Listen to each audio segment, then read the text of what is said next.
ГСП онлайн. Городские новости сейчас. В субботу рано утром в районе 4-5 часов группа лиц совершила нападение на муниципальную стоянку задержанных транспортных средств.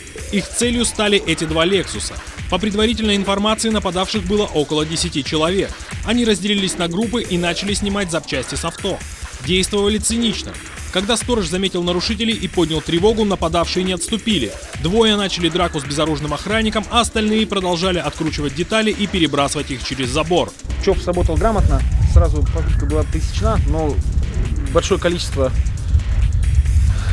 несознательных граждан, которые приняли участие в этом, не позволило, не знаю, ЧОПовцу, наверное,